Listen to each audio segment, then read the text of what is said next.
create like you're going to throw it all away. Like not one word matters. Like there is no audience. Because when you do it for yourself and yourself only, you can finally do it honestly. In so many ways, courage is just honesty. I think the inclination is to hide from our shadows, to attempt to outrun them, leave them behind. But the world I want to live in is a product of dancing with those shadows. It's in bringing them in and not keeping them out. A world with no separation between your hopes and your fears is one of freedom. See, throughout each chapter of life, excellence has evolved, and it's evolved along with me.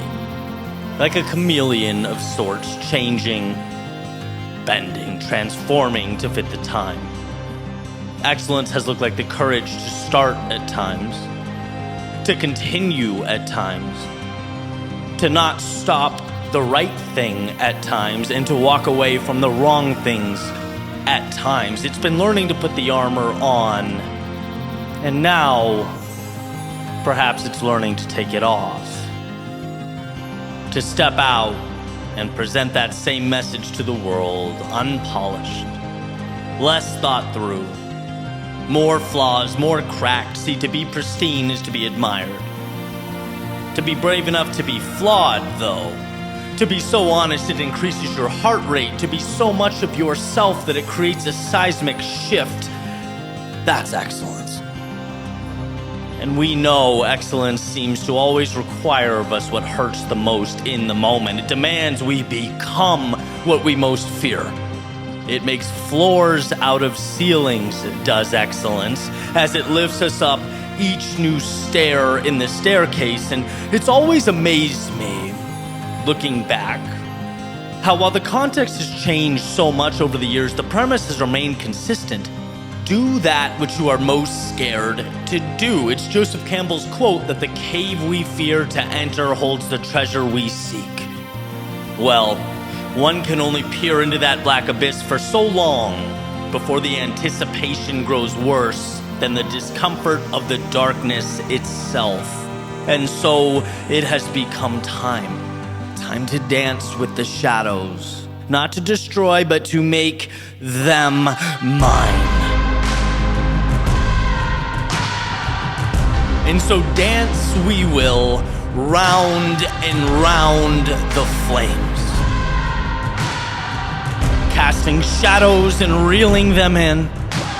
This moment is an inflection point. It's an inception. The first crack of sunlight at dawn. The first step of a journey to the stars. It is the day you transformed, and excellence right along with you. Look, the truth is that what got you here is not always sufficient to get you there. That what's made you will not sustain you. And so the question is, what lives beneath the surface? What lives under the hood and behind the curtain? And will you dig deeper? Will you allow your younger self to follow you into the abyss? Even if, out of sheer curiosity, will you step up and heed the call? Perhaps to be less produced, rehearsed, packaged, and in the wake of these things, become courageously you. Where courage and authenticity intersect, excellence is born. So what better time than now to rise again, to start anew? And I know you've pushed, I'm aware you fought, but for what? To lay down here? To give up now? When the greatest story is yet to be told? When the finale still lies ahead? When all that is meaningful waits just around the corner. No, move further into the darkness. Push higher into the night. Release more of yourself to the world. Go until you can go no longer. Do until you can do no more. Fight until there is no fight left in you.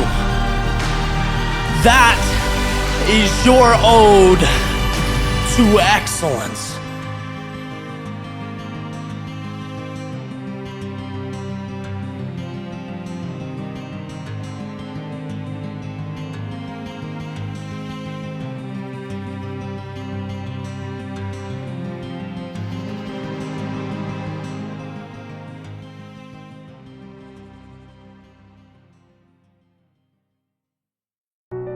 Find that spot where you're most scared to go and go there. And I promise you two things. One, that it will be painful, at least to some extent. And two, most importantly, it will be worth it. It will burn down the old you so that the new you can rise. And I'm speaking from nothing but experience. Every word derived from the delta between how I used to live and how I live now.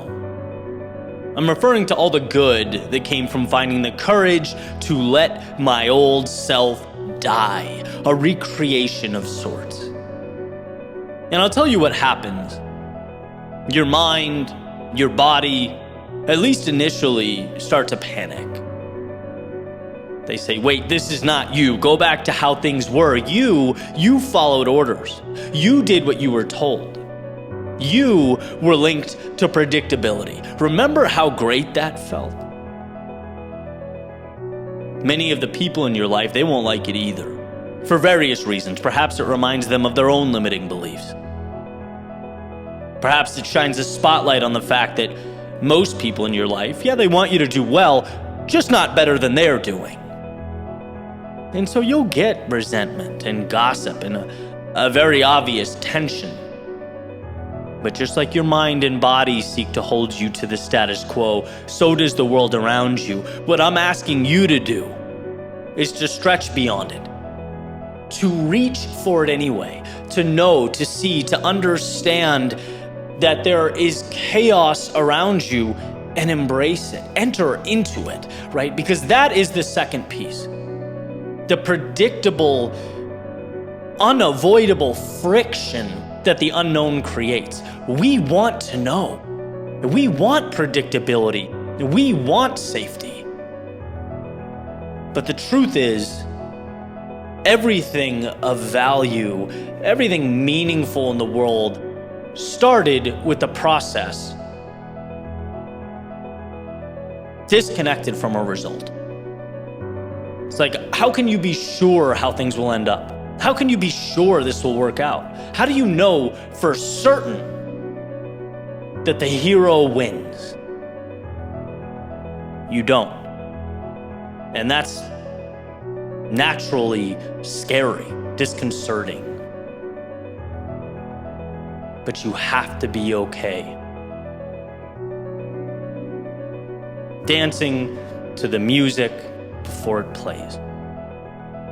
You have to place enough trust in yourself to let the wheels hit the road.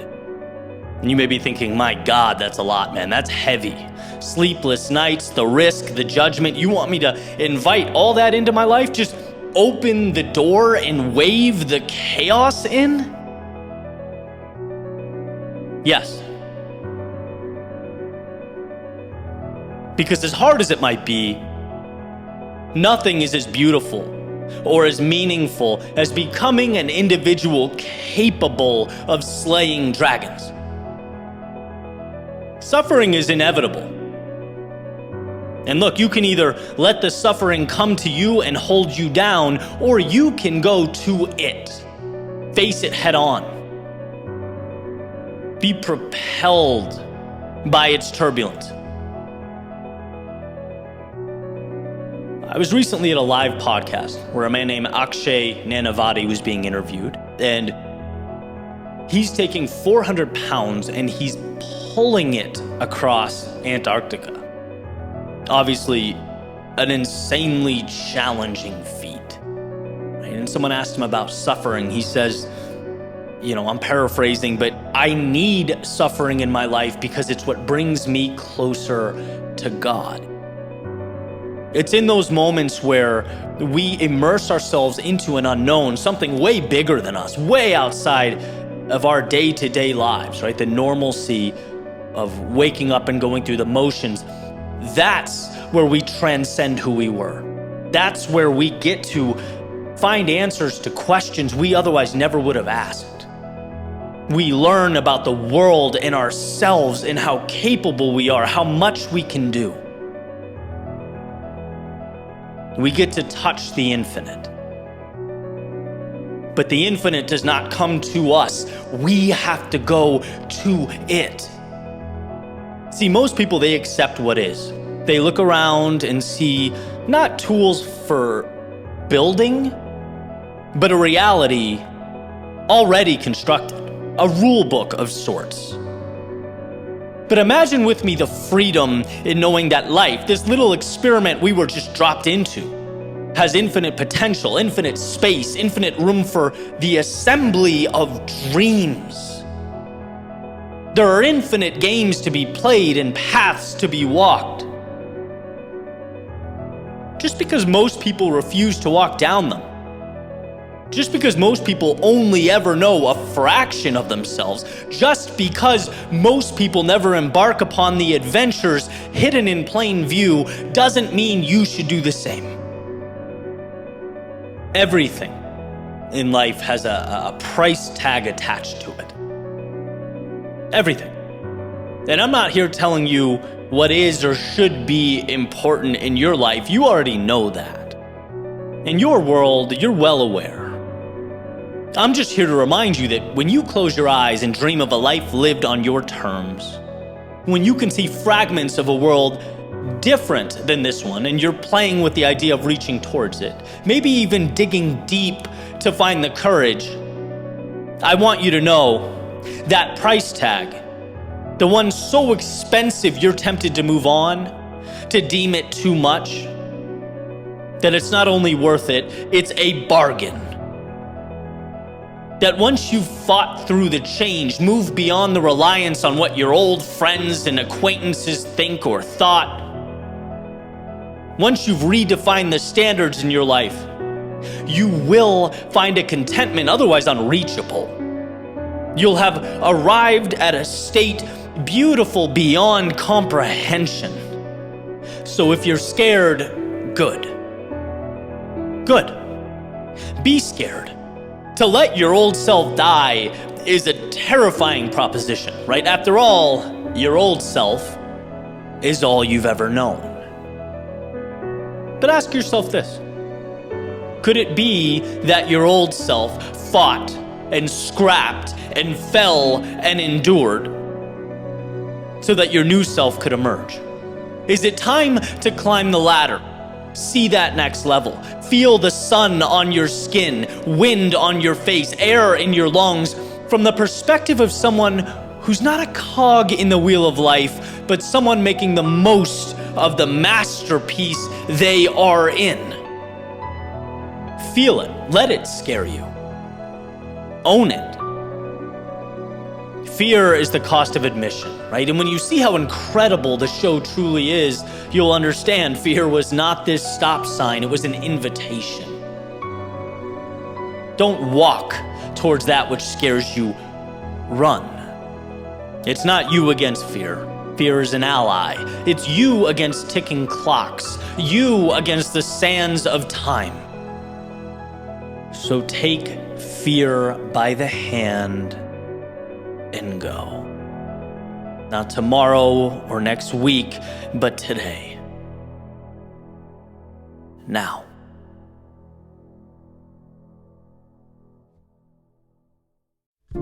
We don't know true silence. And this came to light a few weeks ago during a trip with family and friends. We stayed in a cabin out in the middle of nowhere, about an hour from Zion National Park in Utah.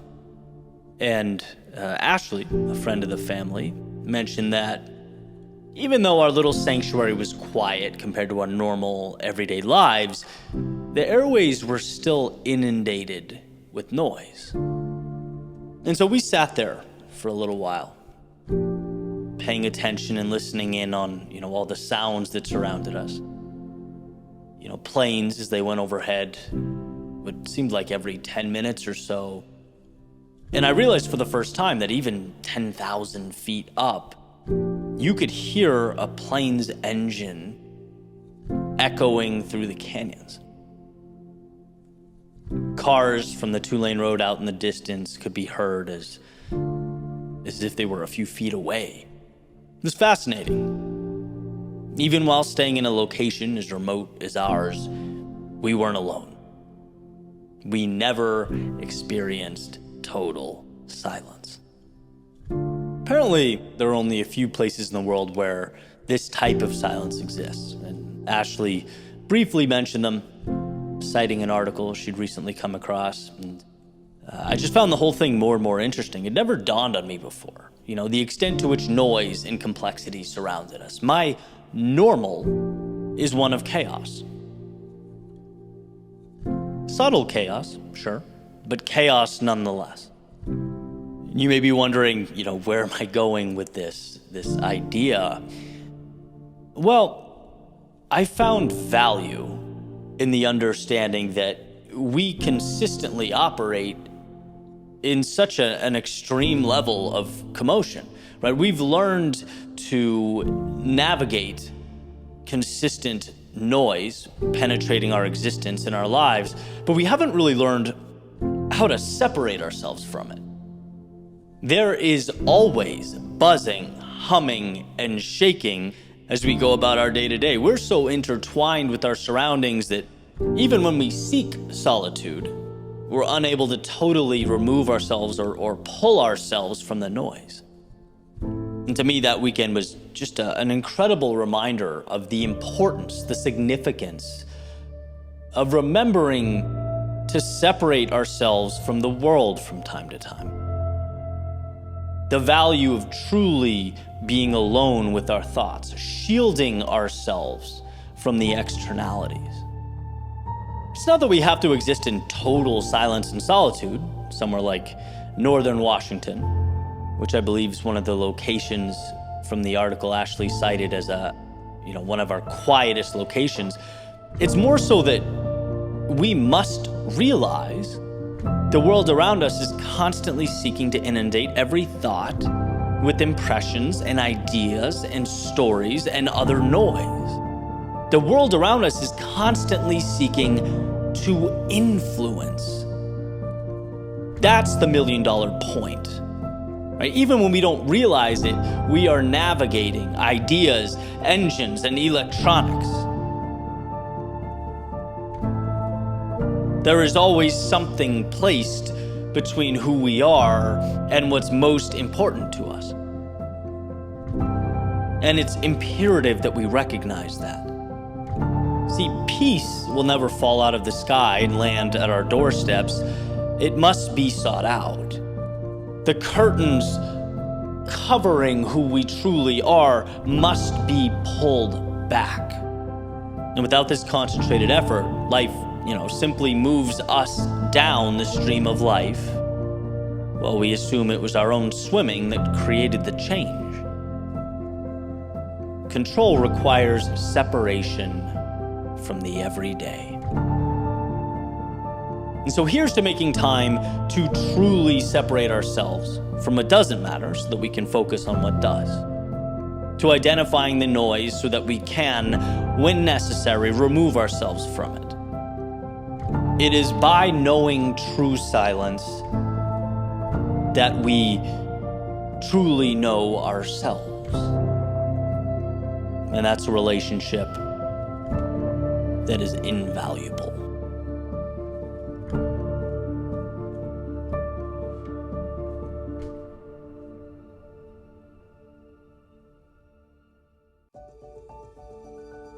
The world reflects back at us what we currently are, like a giant mirror projecting the movie that's playing in our heads. We lay on the horn in traffic, not when we're at peace with ourselves, but when we're in duress. We gravitate towards the negative, not when we're living in abundance, but when we're living in scarcity. We quit, retreat, contract, not when we're confident in the road ahead, but when we're doubtful, alarmed. In other words, we find out in the world what already lives within us. Life, in many ways, is not absolute, it's evidence. It's evidence that we'll use to justify the things we already believe. Wayne Dyer used to use the metaphor of an orange. It can be squeezed and squeezed and squeezed, but there will never be grapefruit juice pouring out of an orange. No, grapefruit juice doesn't live there. You can only find on the outside what lives in the inside. You can only extract from the orange juice. Recently, a good friend of mine said to me that they'd like to change their financial situation. To which my response was, perfect. You most certainly can, right? Like anything, yeah, it'll take work and some planning and some restructuring, all that good stuff, but you most definitely can.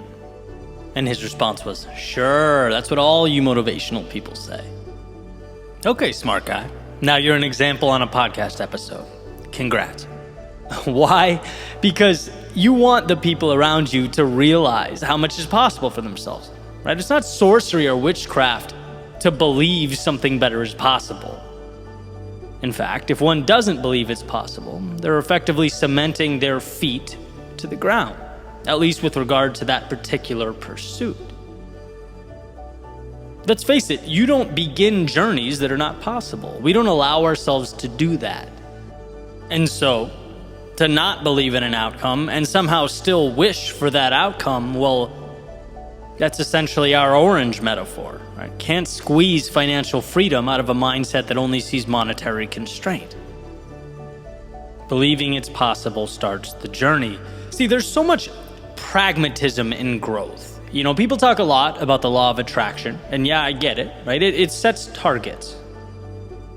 But the picture of, let's say, a dream house on your wall is not why you'll eventually have the dream house. The picture of the dream house on the wall reminds you. It helps you believe that you're someone capable of someday acquiring that house, obtaining that type of success, which results in you, wait for it, doing things that help bring that to life. It is the doing. But that doing must be connected to belief. Mid-20s. I was unhappy, wanted more, but didn't really believe myself capable of obtaining more, right? That was the issue. Back to the old orange expecting grapefruit juice. Can't get results in an area not conducive to their creation, right? It wasn't until I said, you know what, maybe, not definitely, but maybe it could happen. Maybe I can take control here. The odds have to be greater than 0%, right? It's Jim Carrey in Dumb and Dumber, so you're saying there's a chance. Yeah, it's like starting out, that's all you need, a chance, the door cracked. In the beginning, I just needed to convince myself something different was possible. The beginning of transformation and that internal change prompted how I interacted with the external world. You do things differently when you believe differently. Or, if you want to phrase it another way, believing that you can bring something to life doesn't guarantee that you actually do. But believing you can't guarantees that you won't. And why not stack the odds in your favor? I often juggle back and forth between the philosophical and the tangible or the tactical, right? 3 ways to do X. Life hack to change Y. Yeah, of course. Life does in so many ways come down to the tactics. to the how, to the steps. But does that even matter if you don't believe in the pursuit? Does it matter what Google Maps says if you never step out your front door? You have to convince you. You have to create an environment in your world where change isn't crazy, more isn't absurd. It might be challenging, but it's possible. And possible is enough. It is enough to begin, enough to step out, enough to see the trivialities as tools and the resistance as part of a beautiful game. Remember that the world is a mirror, reflecting back at us our worldview. We find what we look for, so give yourself permission to look for things that make life beautiful. Give yourself the gift of believing change is possible.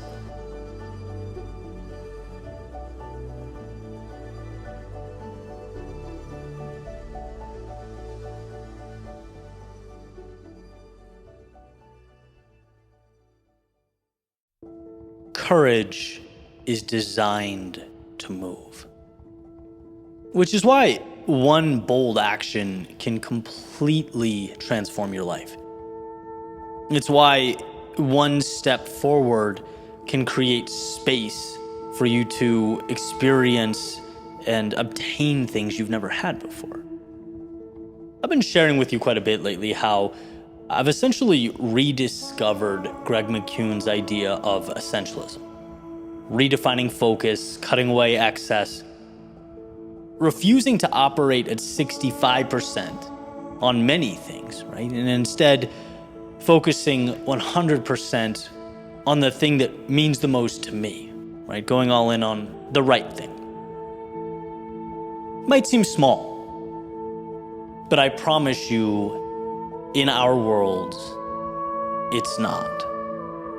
And the other day, I was in the car talking about how basically when you go all in on that thing that feels right, alignment's the word I've used many times, but that thing that's right for you, when you give it the attention and time and energy it deserves, the universe seems to hear you. It's like it gives you strength back. And obviously there's a pragmatic element to it, right? It's like what you water is going to grow. You can only improve what you focus on. But that relationship between attention, effort, and life seeming to help pave a way for you when you go all in, it's so strong that it makes me think there might be more to it than that. It blows my mind how quickly, after realigning, things happened that haven't happened in years. It's like you commit to something and life arms you for the journey. You lock in and you are, in your own way, provided wings. And I'm explaining this to Jules, who's riding shotgun. She goes, I love when that happens. It's like courage creates vibration. One of those light bulb moments, right? Exactly. The vibration of courage. Courage creates space for everything you need, right? That courageous act. And by the way, everyone knows what that is in their own world. That thing they should be doing, or that thing they've wanted to do, right? Depending on the season of life. Maybe it's going faster towards something. Maybe it's slowing down a pursuit that isn't quite right. Maybe it's less, maybe it's more. Maybe it's solitude. Maybe it's putting yourself in more social situations, right? Locking in on one thing or exploration and discovery. It's different, it changes. But you know what that is. Because you think about it. Because your soul communicates with your mind. Whatever it is, it's an arm's length away. The extended hand of courage doesn't mean the pursuit or task before you will be easier. In all honesty, it's probably the opposite. You are voluntarily stepping out into the storm. But what courage does, despite the chaos or voluntary turbulence, courage gives you a chance. It puts you in the game and allows you to tell and show the world who you are. I sometimes laugh at the disconnect that once existed between my actions and who I wanted to be. Big plans, big goals. But I was only willing to take minimal risk. The world simply can't hear you from inside your house. It can't translate a dream into a reality or transform hope into tangible progress if it remains tucked away in the back of your mind. Not until you find the courage to set it free, to give it to the world, to start that ripple effect or vibration that will lead you hand in hand into the unknown. When you own that for yourself, the lens through which you look at life adjusts alongside you. Everything is now in the context of how to create that storyline. The same things you once walked right by become props in the play of your life. The right people become wind at your back, and the wrong ones fade back into yesterday's chapter. Life wants to push you forward. It wants to be an ally. So let it. Allow it to be the wind at your back. You have incredible thoughts, brilliant ideas. There are game-changing opportunities that need you to breathe life into them. So here's a thought. I want you to wake up a few minutes earlier this week. If you're a coffee drinker, get yourself a nice cup, sit in a comfortable spot, and for those few moments, get out of your head and into your heart. Paint a picture of what lights you up, a could-be reality. And then choose one courageous act that will take you to that day, that will bring life to that vision. Not tomorrow or the next day, but today. Right now, this very moment, and watch how that consciousness, that decision infiltrates all areas of your life. Watch how it acts as a brush, painting, seemingly a black and white landscape and puts color into it. It's the start of everything. The power you've always had, the sound of strength, the heartbeat of your future self. It's the sunrise before a new day and the sunset that gives way to a sky full of stars. It is the vibration of courage. From your fingertips to God's ears, from your soul to the world, it's where you were meant to go. So my friend, go there.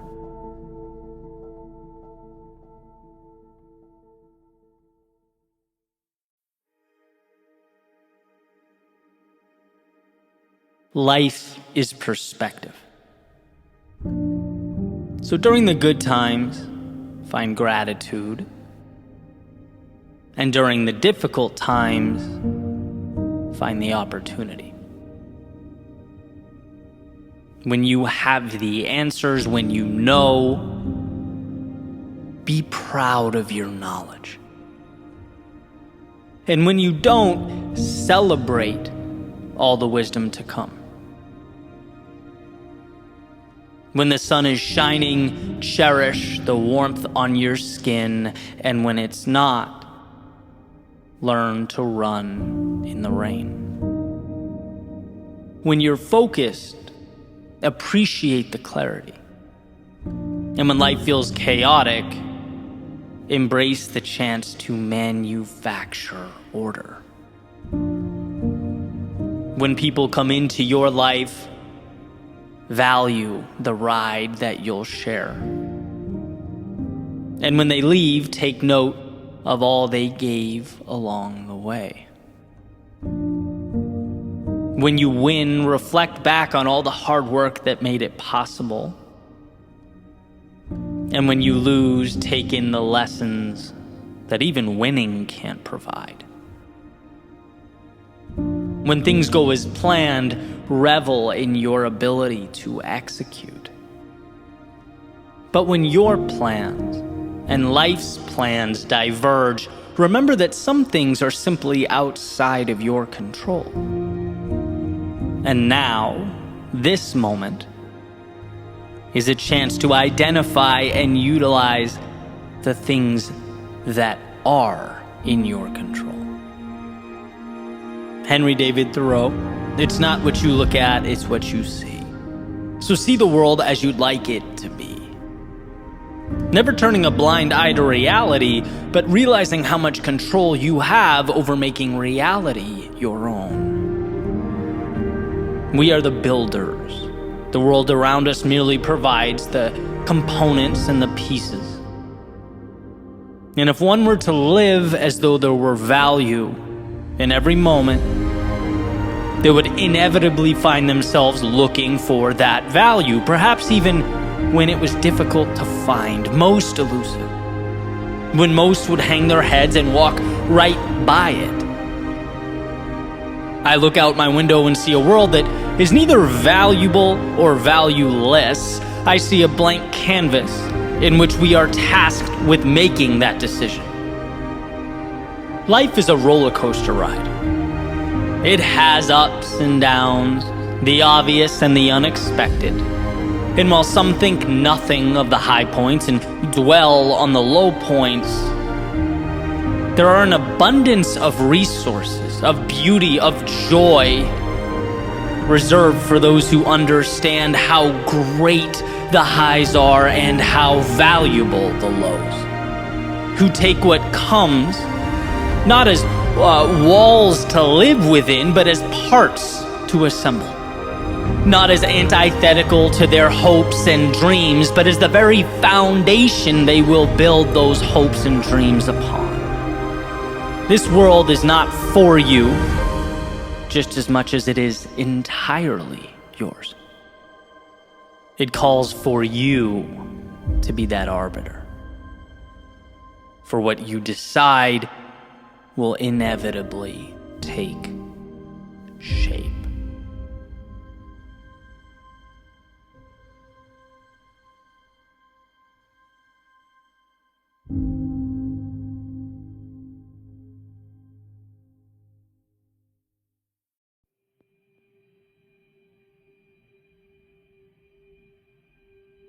I think a substantial amount of life comes down to self-trust, to believing in yourself. Right? But here's the thing, it's not blind belief. It's not toxic positivity where you close your eyes, cross your fingers, shut the world off, and just assume things will work out because you're entitled to a great result. No, what I'm referring to is an active and deliberate trusting of yourself to learn, to make the necessary adjustments, and to keep moving forward. When we have faith in our ability to step forward and improve simultaneously, there is no defeat. When you know you won't stop until you land where you want to land, then limitations become a choice. Success in any capacity is a you thing, not an outside thing. And this popped into my head a few days ago during, of all things, a game of axe throwing. So, quick story from last weekend. A friend of mine and I, after a day of working on the podcast, went down to Fort Lauderdale to this axe throwing place, which is, it's random, but it's a great time. Simple concept. There's this giant target, and you take turns throwing little axes at the target, basically darts, right? If you think along those lines. And there were 8 of us in the group. They divide you into 2 teams of 4, and you play various games until the end, right? The end, there's this final session where it's every person for themselves. It's like a free-for-all. Each person gets 3 rounds to throw axes at the target, and whoever has the best score wins. So think of the target just in a traditional way, right? The bullseye, or the little point in the middle, is worth 5. Then the next smallest circle outside of that is 4. Then 3, then 2, and then the biggest circle along the edge is worth 1. Right? So whatever you hit with the axe, that's the point you get. Except they put these 2 little blue dots on the top third of the circle. And they say if you can hit one of these blue dots, you get 10 points. So high risk, but certainly high reward. And my friend and I, super competitive, right? He looks at me, starts telling me how he's already got this in the bag. And I'm like, all right, we'll see. And it's been arguable, but I probably had been the more consistent of both of us up to that point in the night. Nothing fancy, just straight away aiming at the middle, aiming for those bullseyes and 4s. Not even attempting to go for those, hard to reach blue dots. No need, straight up the middle. Okay, and here's why this is important. We step out to take our first shots of the finale here. My friend goes first, immediately hits one of those little blue dots. Boom, already, I'm down 10 points. So what do? I completely leave my strategy. And I start thinking, no, I'm behind. I can't let this happen. I spent my next 9 shots, and the only 9 shots I had, right, trying to hit those blue dots and missing every time, just get killed, right? He won handedly. And then I realized when the scores were read out at the end that if I just ignored everything my buddy had done and stayed true to my game, aimed for the center of the board, averaged 3.5 or 4 points a throw, I would have won, and by a substantial margin. But I let the outside world impact my strategy. I started chasing those long shot blue dots when I knew they were a distraction. Right. Now, I'm sure the last thing you expected to hear today was the recap of an axe throwing contest. But if you bear with me, there's value here, right? So let's step beyond the axe throwing. Let's take it up a level. Let's talk about when you know what's best for you. You know where you want to be and what's working, but you're pulled out of your lane because of what someone else says or does. You hear him or her over there accomplish something great. You look in the mirror and go, man, I haven't accomplished anything like that, right? Maybe I need to change what I'm doing, my approach. Maybe I'm wrong. See, and the beauty of that little game was that it reminded me that there will always be outside circumstances trying to redirect my course. But we have to trust in ourselves that we are doing what's best. We have to know our own game and our own strengths. Now, don't conflate this with a stubbornness. It's not about never adjusting. No, we need to adjust. But adjust when it's best for you, not simply because other people are taking a different approach. Right? It's hard to stay consistent with the world pushing other options consistently, right? People finding success in various ways, taking other paths, talking about their incredible strategies and how great X, Y, and Z is. But it's all noise. You have to trust you. And again, not blind faith, but an understanding of who you are and a willingness to continue to grow with every step forward. There has to be some element of understanding that, sure, things will get challenging, life will push back, but that doesn't mean you are wrong or in over your head. It's a compounding of little actions and trust in yourself. If you can do that, the world remains yours. It's day by day, or in my example, throw by throw, knowing your bullseye and aiming steady up the middle. We all know how hard it is to see results before they exist. The mind tries to find every example out there depicting why you're wrong, why the finish line is too far away. Life is constantly creating off-ramps, saying, hey, if you don't want it that bad, or you're unsure of yourself, here's a way out, come with me. Right? It's constantly sowing seeds of doubt, which is why we must dig deep for that strength. Life is a game of you versus you. If those around you win, good for them. And if they lose, well, hey, wish them well on the next go-around. But none of it has any bearing on who you are and the race you're running. Are you going to show up for you? Are you going to be your biggest fan when it takes every single part of you to keep going? Don't let the loudest voices in the room dissuade you from what you know to be right. Don't let the blue dots hinder your direct line to the bullseye. Right? Block out that noise, block out the distractions, and do what is required of you. Win your race, because that's the only finish line of value. Walk your path, because that will bring you where you need to be.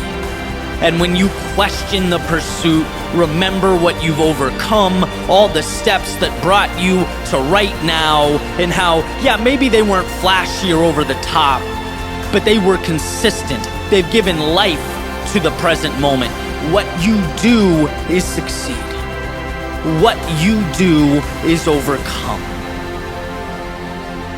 Just don't lose your bullseye.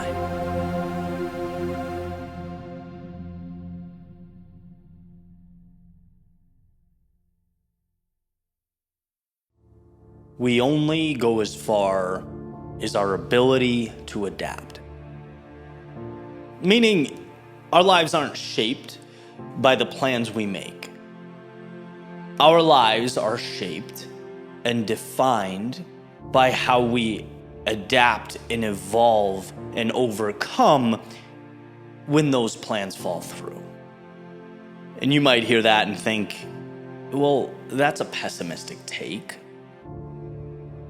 Well, let me tell you something I've learned. Right? Over the years, I've seen again and again that a life worth living requires two things. It's the ability to dream far beyond what currently exists. And second, the ability to tie the implementation of that dreaming into something real and tangible and pragmatic. It is the head in the clouds and feet on the ground philosophy. Be dreaming, be stretching, but be real in the approach. See, life is both a beautiful opportunity and insanely challenging at times, right? It's the idea that two things can simultaneously be true at once. Anyone can make a plan. Anyone can come up with an idea. But how many of us are willing to get back up when that idea falls apart? How many of us keep trudging into the storm after a year or 2 years or 3 years of not quite getting that reality we're longing for? Of not experiencing that validation that we're craving? Are you one of those people that amidst that lack of validation can keep moving forward? Again, it's not about making the plan, it's about adjusting, adapting, and growing as life throws everything it has at you. Not because life is an adversary or the deck is stacked against you, but because life has a way of ensuring you really want what you say you do. It has created checkpoints where you have to look around and ask, do I want to pay for this? Not financially, but with time, with energy. Are you willing to make the social sacrifices? Are you willing to commit and dedicate yourself to the game? Because most, by the way, say no. Most look at the cost. They look at what it takes to get to the other side and say, hey, this is not worth it. I'm gonna find something easier. I'm gonna find a different path. And you can look at those odds as a problem or a reason that you'll never get where you want to be, or you can see it as a tremendous opportunity. A lot of times it's not so much an ability as it is a willingness. Will you pay that price? Again, not financially, but with your time, with your energy, with your ego. Will you be the student? Will you humble yourself and move further into the storm when most look around and say, this is not for me? As the saying goes, so much of life is simply hanging on when others would be letting go. It's not seeing the result as, final, but making an adjustment or a pivot. And all of this leads me back to the main premise, right? That there is zero friction involved with making a plan. Anyone can make a plan, anyone can dream, anyone can hope. But when the wheels hit the road, will you adjust? Will you navigate through the chaos? It was never about the perfect map, or the perfect anything for that matter. It's, do you have the courage to be imperfect? To start without all the answers and collect them along the way? Can you find what doesn't work and turn that into your advantage, into the next building block? Sometimes it is that simple. It doesn't mean it's easy, but it's simple. We have to jump before we have wings. Because life is about learning to fly while you're free falling through the air. And trust me, I wish it wasn't that way. But it is. So go. Step out into the world and be okay not knowing. Be okay out in the dark, because armed with the certainty that you will pivot until you find the key required to unlock the door, it makes you invincible. The plan gets you started. The dream gets you through the door. The same way that an entrance fee gets you into the race. But guess what? You still have to run it. And when you're cramping, when you're tired, when you feel weak, what do? Do you still pursue the finish line? Can you find a way to step? That's what ultimately means everything. Our lives are not shaped by the plans we make. Our lives are shaped by how we act when those plans fall through. So carry forth into the night, into the darkness. That same darkness that makes your palms sweat and your knees shake. You just might be the very light required to illuminate the path.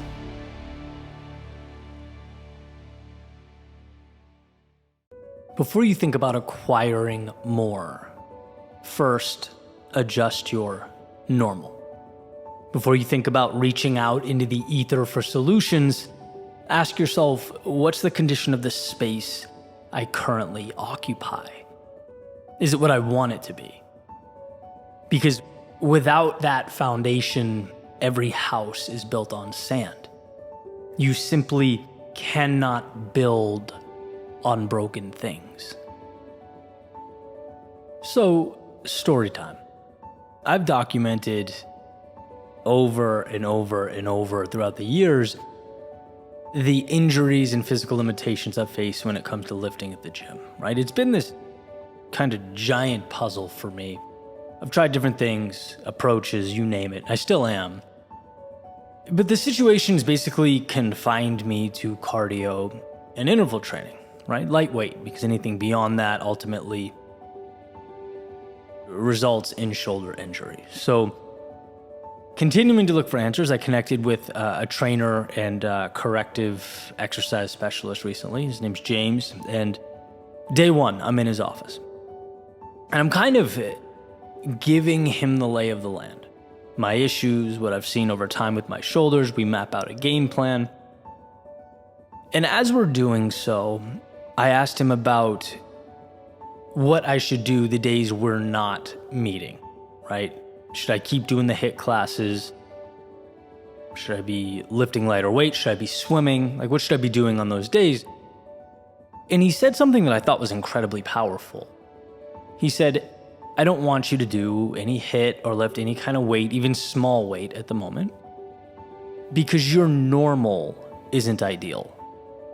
And we need to fix your normal before you add more to it, right? It doesn't matter how much weight. If you're lifting with restriction in your shoulders, you're going to exacerbate issues, right? We need to go down to the roots and correct the problems, right? So let's step back. Let's increase mobility, flexibility, range of motion, and then we start putting on muscle. Patience and an acknowledgement that things need to change are required. It's stepping back to leap forward, right? And I walked out of the gym feeling excited about the prospect of a recreation, like, enough, right? Let's go. I think we've got this. But also thinking about that philosophy and all the times that I have tried to add more on top of broken things. How instead of fixing, I tried disguising. Instead of confronting, I walked away from.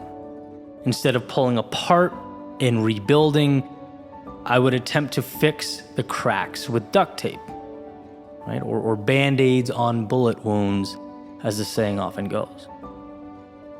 Because, look, it hurts to build from the ground up.